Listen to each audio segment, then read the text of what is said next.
दोस्तों, commodity market में इस वक्त कुछ बड़ा पक रहा है।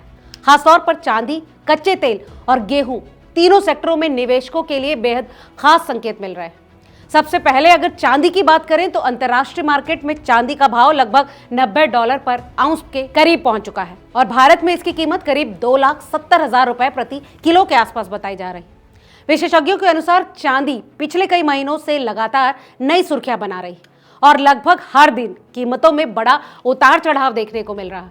इसके पीछे सबसे बड़ा कारण सप्लाई और डिमांड का इम्बैलेंस बताया जाता है। दरअसल पिछले 6 से 7 सालों में सिल्वर मार्केट में लगातार सप्लाई की कमी बनी हुई है। अनुमान है कि हर साल लगभग 32,000 टन चांदी की सप्लाई होती है, जबकि मांग 36 से 37,000 टन तक पहुंच जाती है।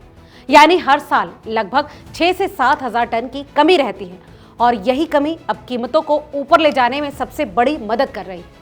चांदी की मांग लगातार बढ़ने का सबसे बड़ा कारण नई टेक्नोलॉजी और इंडस्ट्रियल यूज है। सोलर पैनल निर्माण में चांदी का इस्तेमाल अब तेजी से बढ़ रहा है क्योंकि दुनिया भर में ग्रीन एनर्जी की ओर रुझान अब बढ़ने लगा है।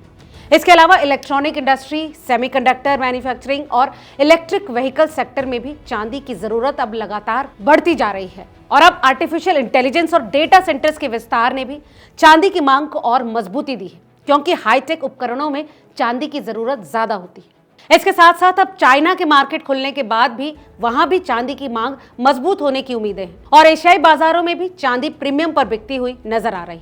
विशेषज्ञों का मानना है कि अगर यही स्थिति बनी रही तो आने वाले समय में चांदी की कीमतें 105 से $110 पर आउंस तक भी पहुंच सकती है। हालांकि चांदी की तेजी के बीच सावधानी बरतने की सलाह भी दी जाती है। कुछ विशेषज्ञों का कहना है कि हाल की तेजी का एक बड़ा कारण ग्लोबल टेंशन है, खासकर यूनाइटेड स्टेट्स और ईरान के बीच चल रही बातचीत। अगर दोनों देशों के बीच समझौता हो जाता है तो सोने और चांदी की कीमतों में बड़ी गिरावट आ सकती है क्योंकि निवेशक सेफ इन्वेस्टमेंट से बाहर निकल सकते हैं और इसीलिए जिन निवेशकों ने निचले स्तर पर चांदी खरीदी है उन्हें प्रॉफिट बुकिंग करने और कुछ समय इंतजार करने की सलाह दी जाती है। भारत में ऊंची कीमतों के कारण चांदी की फिजिकल डिमांड में भी गिरावट देखी गई है। पिछले साल के कंपैरिजन में चांदी की मांग लगभग 30 से 40% तक कम बताई जा रही क्योंकि पहले चांदी की कीमत लगभग 1 लाख से 1.5 लाख रुपए प्रति किलो के आसपास थी, जबकि अब कीमतें दुगनी से भी ज्यादा हो चुकी और यही कारण है कि ज्वेलरी और आर्टिकल्स की मांग कमजोर हुई और निवेशक भी अब फिजिकल चांदी की बजाय ETF जैसे ऑप्शंस की ओर बढ़ने लगे। अब अगर क्रूड ऑयल मार्केट की बात करें तो यहाँ भी बड़ी हलचल देखने को मिल रही और तेल की कीमतें 6 मंथ्स हाई के आसपास पहुंच चुकी है। तेल बाजार की दिशा इस समय पूरी तरह से ग्लोबल पॉलिटिक्स पर निर्भर है।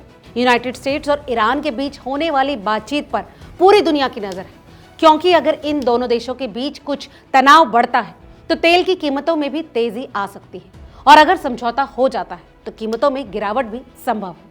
इसके अलावा रशिया यूक्रेन वॉर और ग्लोबल ट्रेड टेंशन भी तेल बाजार को सीधे प्रभावित करती है। तेल की कीमतों में हाल की तेजी को वास्तविक मांग से ज्यादा रिस्क प्रीमियम का असर माना जा रहा है, यानी बाजार इस संभावना को ध्यान में रखकर कीमतें बढ़ा रहा है कि भविष्य में सप्लाई बाधित हो सकती है। तेल बाजार में सबसे खास भूमिका होती है स्ट्रेट ऑफ हॉर्मुज की, जो कि दुनिया के सबसे महत्वपूर्ण समुद्री मार्गों में से एक माना जाता है। दुनिया की लगभग 20% ऑयल सप्लाई इसी रास्ते से गुजरती है और अगर यहाँ किसी तरह का सैन्य तनाव या फिर अवरोध पैदा होता है तो तेल की कीमतों में तेजी से उछाल आ सकता है। इस बारे में एक्सपर्ट्स की माने तो अगर यूनाइटेड स्टेट्स और ईरान की बातचीत विफल रहती तो तेल की कीमतों में 6 से $10 पर बैरल तक की तेजी आ सकती है, जबकि सकारात्मक समझौता होने पर कीमतों में लगभग इतनी ही गिरावट भी संभव है और इसीलिए फिलहाल ऑयल मार्केट पूरी तरह से अनिश्चितता के दौर से गुजर रहा है। वहीं बात गेहूं के मार्केट की करें तो सरकार ने 25 लाख टन एक्सपोर्ट की अनुमति देकर एक महत्वपूर्ण फैसला लिया है। दोस्तों, लगभग 3 साल बाद गेहूं निर्यात के लिए ये बड़ी घोषणा मानी जा रही है, लेकिन विशेषज्ञों का कहना है कि इसका तुरंत कोई बड़ा असर देखने को नहीं मिलेगा। इसके पीछे सबसे बड़ा कारण यह है कि भारतीय गेहूं की कीमतें अंतर्राष्ट्रीय बाजार से ज्यादा है, जिसके कारण भारतीय गेहूं की कॉम्पिटिटिवनेस कमजोर हो जाती है। अनुमान है कि भारतीय गेहूं अंतर्राष्ट्रीय बाजार से लगभग $50 पर टन महंगा है और इसी वजह से बड़े पैमाने पर एक्सपोर्ट की संभावनाएं कम है।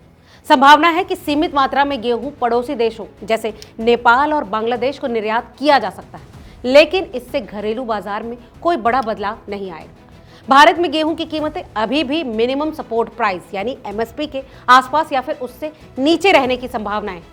क्योंकि सरकार की खरीद सीमित है और प्राइवेट बायर्स ज्यादा सक्रिय नहीं है।